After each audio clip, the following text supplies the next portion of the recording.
ఎప్పుడెప్పుడు ఈ భూమి మీద అనాచారాలు అత్యాచారాలు పెచ్చుమిరుతాయో, పరిస్థితులన్నీ తారుమారవుతాయో, ధర్మం మీద అధర్మం ఆక్రమణ చేస్తుందో అప్పుడు ధర్మ సంస్థాపనార్థం నేను అవతరిస్తానని భగవంతుడు అభయమిచ్చాడు.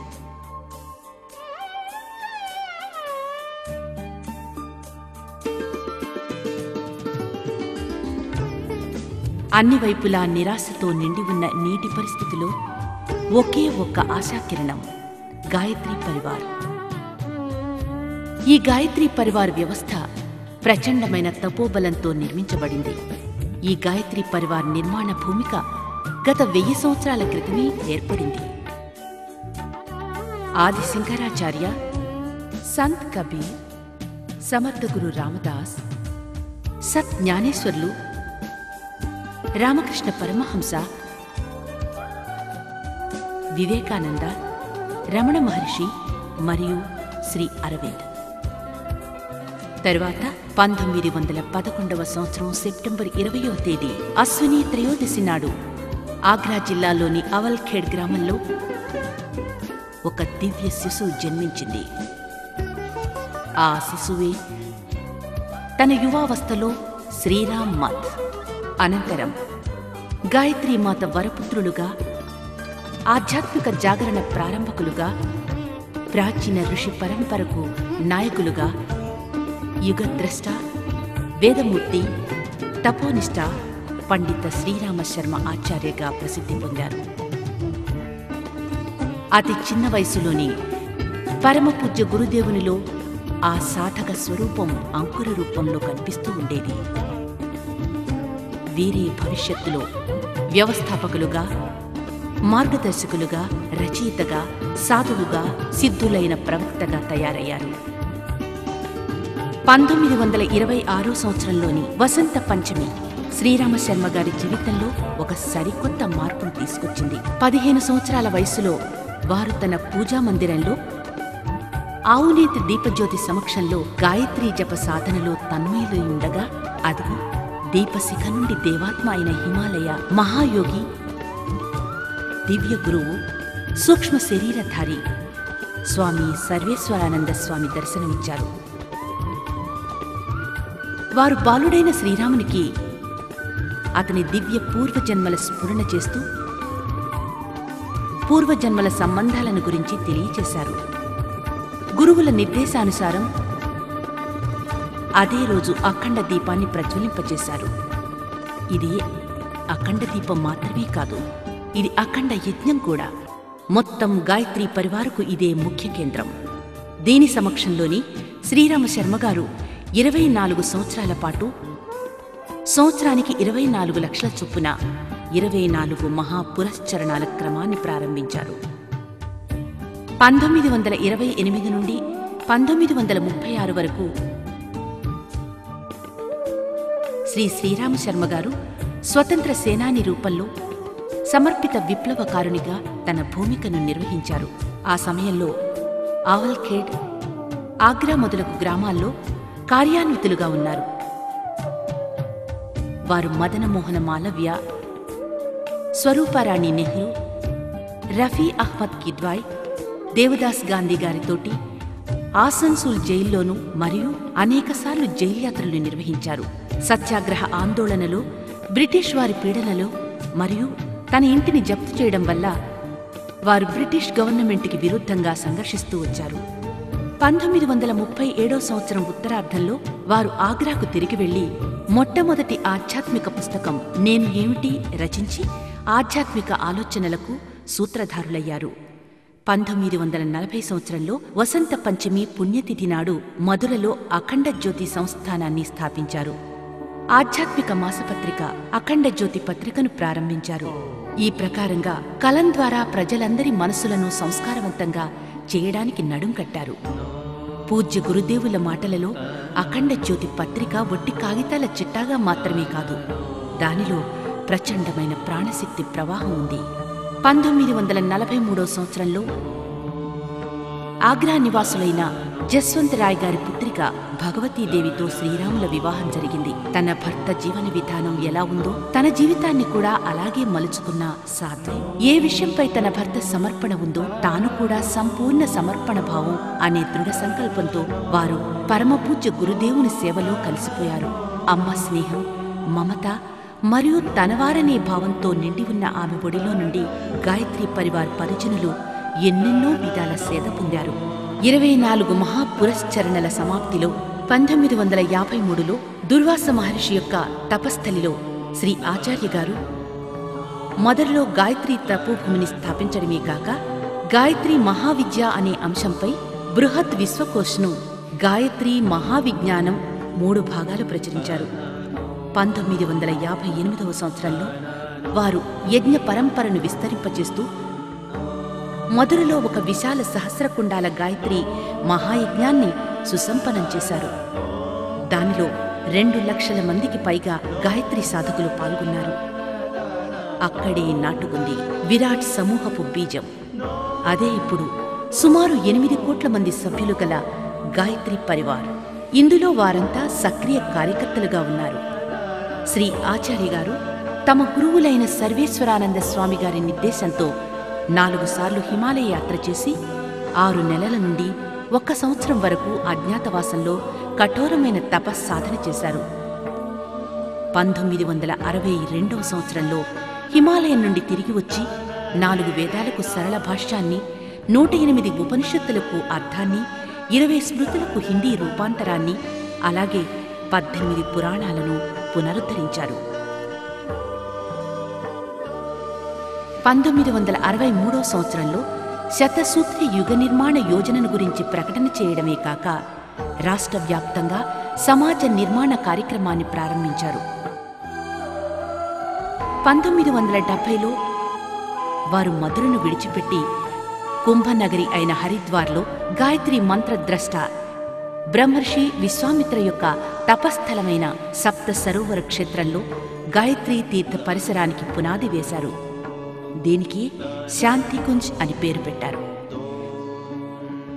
1971 జూన్ 20వ తేదీ నుండి శాంతికుంజ్ నిర్వహణ, దానిని అభివృద్ధిపరిచే భారాన్ని మాతా భగవతీదేవికి అప్పగించి 1 సంవత్సరం కఠోర తపశ్చర్య నిమిత్తం హిమాలయాలకు వెళ్లారు.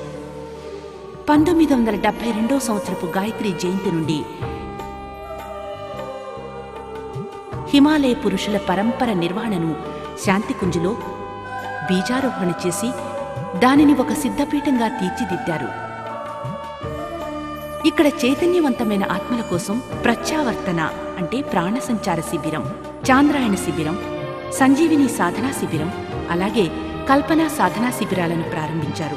శిబిరముల నిర్వహణ నిమిత్తం వారి ఆత్మీయత, మమతలు నిండిన ఆహ్వానాన్ని అందుకుని శాంతికుంజ్ పరివారం అంతర్గతంగా 240 మంది పరిజనులు జీవనదాన కార్యకర్తల రూపంలో శ్రీ ఆచార్య గారి అడుగుజాడల్లో నడుచుటకు సంకల్పం తీసుకున్నారు.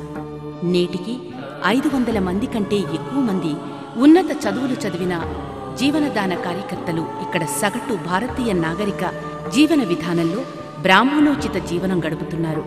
1979వ సంవత్సరంలో విజ్ఞానము మరియు ఆధ్యాత్మకముల సమన్వయం, గాయత్రి మహాశక్తి మరియు యజ్ఞ విద్యను అనుసంధానం చేస్తూ విజ్ఞులైన వైద్యులను, వైజ్ఞానికులను సమన్వయం చేస్తూ బ్రహ్మవర్చస్ శోధ్ సంస్థానాన్ని స్థాపించారు. ప్రపంచంలోనే ప్రప్రథమంగా ఈ సంస్థానంలో ధ్యానం ద్వారా వ్యాధుల నివారణ, శబ్దశక్తి, మంత్రశక్తి, యజ్ఞోపతి, సూర్య చికిత్సా విజ్ఞానం మొదలగు విషయాలపై పరిశోధన చేస్తూ ఉంటారు. 1984వ సంవత్సరంలో పూజ్య గురుదేవులు సూక్ష్మీకరణ సాధనలో ప్రవేశించారు. ఈ సంవత్సరమే భారతదేశంలో 108 కుండీల మహాయజ్ఞాలు, రాష్ట్రీయ ఏకతా సభలు, అలాగే విశ్వవ్యాప్తంగా ఒక విప్లవ రూపంగా దీపయజ్ఞాల పరంపరను ప్రారంభించారు. వారు తమ జీవిత ఉత్తరార్ధంలో క్రాంతిధర్మ సాహిత్యాన్ని రచించుట మరియు రాబో 10 సంవత్సరాల వరకు పరిజనులకు మార్గదర్శనం కొరకు అఖండ జ్యోతి పత్రిక సంపాదకత్వాన్ని చేశారు. 1990 సంవత్సరంలో వసంత పంచమి రోజున వారు భవిష్యత్తులో ఉండవలసిన రీతిని, అలాగే 6 నెలల తరువాత గురుదేవులు తమ మహాప్రయాణాన్ని గురించి ప్రకటించారు. తమ కార్యభారాన్ని అలాగే తమ శక్తిని వందనీయ మాతాజీకి సమర్పించి 1990 జూన్ 2వ తేదీన గాయత్రి జయంతి రోజున మహాప్రయాణం చేశారు. 1991 జూన్ 27న భారత ప్రభుత్వం పూజ్య గురుదేవుల గౌరవార్థం ఒక స్టాంపును విడుదల చేసింది. 1992 గాయత్రి జయంతిన పూజ్య గురుదేవుల పుణ్యతిథి రోజున శాంతికుంజ్లో ఐతిహాసిక శపథ మహోత్సవాన్ని నిర్వహించింది. దానిలో అత్యధిక పరిజనులు 1,00,000 మంది దాకా భాగస్వామ్యం వహించారు. అలాగే దేవ సంస్కృతి విస్తారం గురించి శపథం చేశారు. దీనితో పాటే లెస్టర్, టారంటో, లాస్ ఏంజల్స్, చికాగోలతో కలిపి దేశంలోని 27 విభిన్న స్థానాల్లో అశ్వమేధ యజ్ఞాలను సుసంపన్నం చేశారు. 1994 సెప్టెంబర్ 19న వందనీయ మాతాజీ తమ కార్యభారాన్ని తమ సమర్పిత శిష్యులకు అప్పగించి మహాప్రయాణం చేశారు. నేడు గాయత్రి పరివారపు నేతృత్వాన్ని శ్రద్ధేయ శైలాబాలా దీది గారు చేస్తున్నారు. 1995 నవంబర్ 3 నుండి 7వ తేదీలలో పరమపూజ్య గురుదేవుల జన్మస్థలం అయిన ఆవల్ఖేడులో ప్రథమ పూర్ణాహుతి కార్యక్రమం సుసంపన్నం చేశారు. దీనిలో సుమారు 60 లక్షల మంది పరిజనులు పాల్గొన్నారు. ఈ అద్భుతమైన కార్యక్రమం తర్వాత ఈ విరాట్ మిషన్ యొక్క అభివృద్ధి చాలా వేగంగా జరిగింది. 1998 సంవత్సరంలో అమెరికాలోని న్యూజెర్సీ పట్టణంలో చాలా గొప్ప వాజ్పేయి యజ్ఞం నిర్వహించబడింది. దాని తర్వాత 2000 సంవత్సరాల్లో అమెరికా, సంయుక్త రాష్ట్రాలు, కెనడా, యూరప్ మరియు ఆఫ్రికా మహాద్వీపాలలో రాష్ట్ర జాగరణ తీర్థయాత్రల ద్వారా సంపూర్ణంగా సంచరించారు. 1999 జూన్ 30న శాంతికుంజ సమీపంలో నలంద తక్షశిలలో ఉండే ప్రచారకుల వలె లోకనాయకులను తయారు చేయడానికి అద్భుతమైన శ్రేష్టమైన దేవ సంస్కృతి విశ్వవిద్యాలయానికి బీజం వేయబడింది. భారతీయ సంస్కృతి దర్శన విజ్ఞానము, ఆయుర్వేద విద్యా విస్తారాలతో పాటు సాధన, శిక్ష, ఆరోగ్యం మరియు స్వావలంబనాలను దీనిలో ప్రారంభిక చరణాలుగా ప్రవేశపెట్టారు. నవయుగాన్న మత్స్యావతారం వలె అఖిల విశ్వ గాయత్రి పరివార్ నేటికి సుమారు 70 దేశాలలో 8 కోట్ల మంది వరకు విస్తరించింది. వారంతా ఈరోజు ఒకే లక్ష్యం, ఒకే సంకల్పంతో ఉజ్వల భవిష్యత్తు వైపు ముందడుగు వేస్తున్నారు. అఖిల విశ్వ గాయత్రి పరివార్లో లభించే ఉపలబ్ధులను పరిశీలిద్దాం రండి.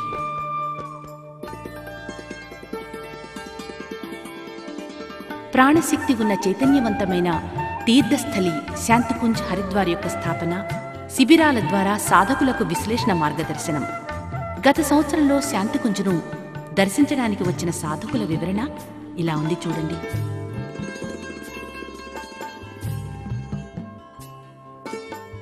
(1989) 61,046, 1990లో 5,41,990,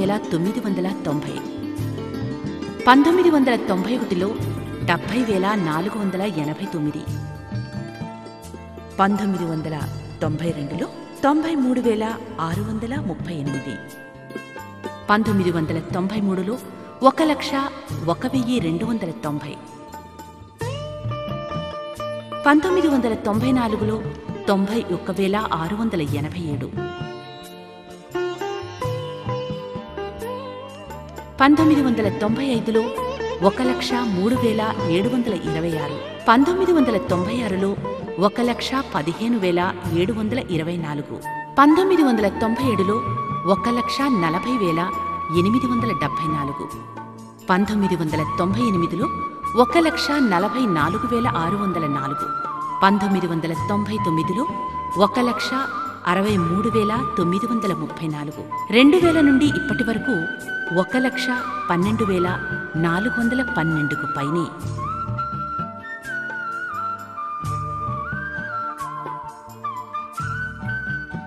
ఆర్థిక విప్లవ ఘోషణ, కుటీర పరిశ్రమల గురించి సఫలమైన శిక్షణను ఇచ్చి కొన్ని లక్షల మంది యువకులను తమ కాళ్లపై నిలబడే విధంగా ప్రోత్సహిస్తున్నారు. స్క్రీన్ ప్రింటింగ్, అగరబత్తి, బేకరీ మరియు ఫోటో లామినేషన్ల గురించి శిక్షణనిప్పించి కొన్ని లక్షల ఇళ్లల్లో సహజంగానే జీవనాధారాన్ని కల్పిస్తున్నారు. మొత్తం భారతదేశంలో జన జాగృతి అభినవ కేంద్రాలలో 2400 గాయత్రి శక్తిపీఠాల స్థాపన. వివిధ రాష్ట్రాల వారీగా వివరణ. మధ్యప్రదేశ్ 896, ఉత్తరప్రదేశ్ 453, గుజరాత్ 343, బీహార్ 291, రాజస్థాన్ 183, ఒరిస్సా 73, మహారాష్ట్ర 74. ఈ ప్రకారంగా 2412 గాయత్రి శక్తిపీఠాల మాధ్యమంగా ప్రతి వ్యక్తి దగ్గరకు సంస్కృతి సందేశం. రాష్ట్రీయ మరియు ప్రకృతి పరంగా సంభవించే విపత్తుల్లో గాయత్రి పరివార్ భాగస్వామ్యం. కొన్ని లక్షల మందికి పునరావాసం, భోజనం మరియు బట్టల వ్యవస్థతో పాటు భారత ప్రభుత్వంలోని విభిన్న భాగాల్లో తప్పనిసరి ఆర్థిక సహకారం. కార్గిల్ ఫండ్లో 1,25,00,000 సహాయం అందించింది. ఒరిస్సాలో సంభవించిన తుపానుకు గురైన ప్రాంతంలో 50 లక్షల సామగ్రిని పంపిణీ చేశారు. లాటూర్ మరియు ఉత్తరకాశీ భూకంపంలో కొన్ని వేల మందికి పునరావాసం కల్పించారు. ఆదర్శ వివాహాల విశిష్ట ప్రయోగం. ఎలాంటి కట్న కానుకల ప్రసక్తి లేకుండా జరిపిన వివాహాల ద్వారా సుమారు 5 కోట్ల రూపాయల ఖర్చు కాకుండా కాపాడారు. శాంతికుంజ్లో రిజిస్ట్రేషన్ చేయబడని వివాహాల సంఖ్య 1691. విభిన్న అశ్వమేధ యజ్ఞాలలో జరిగిన వివాహాల సంఖ్య 700. శ్రద్ధాంజలి మహోత్సవంలో జరిగిన వివాహాల సంఖ్య 108. విభిన్న సంస్కార మహోత్సవాల్లో జరిగిన వివాహాల సంఖ్య 400. విభిన్న శక్తిపీఠాల్లో ప్రతి సంవత్సరం జరిగే వివాహాల సంఖ్య 10,000. ఈ ప్రకారంగా గత 10 సంవత్సరాలలో సుమారు 1 లక్ష ఆదర్శ వివాహాల మాధ్యమంగా 500 కోట్ల రూపాయల మిగులు. ఈ కార్యక్రమం గత 20 సంవత్సరాలుగా నడుస్తుంది. గాయత్రీ మంత్రంపై అపోహల బంధనాలను తొలగించి అనేక లక్షల మందిని దీక్షితులుగా చేశారు, చేస్తున్నారు. శాంతికుంజులో జరిపే దీక్షా సంస్కారాలలో 1988 సంవత్సరం నుండి 2000 వరకు 7 లక్షల మందికి దీక్ష ఇచ్చారు. 27 అశ్వమేధాలలో మొత్తం కలిపి దీక్షా సంస్కారాలు 75 లక్షలు. అవల్ఖేడా ప్రథమ పూర్ణాహుతిలో దీక్షా సంస్కారాలు 10 లక్షలు. 235 సంస్కార మహోత్సవాలలో దీక్షా సంస్కారాలు 15 లక్షలు. 108 క్షేత్రీయ మహాపూర్ణాహుతి కార్యక్రమంలో దీక్షా సంస్కారాలు 12 లక్షలు. పూజ్య గురుదేవుల మహాప్రయాణానికి ముందు దీక్షిత్ సాధకుల సంఖ్య 24 లక్షలు. ఈ ప్రకారంగా 1.5 కోట్ల సాధకులకు గాయత్రి మంత్రదీక్ష ఇవ్వడం జరిగింది. నారీ జాగరణ అభియాన్ ఆరంభం 1972 సంవత్సరం నుండి 1980.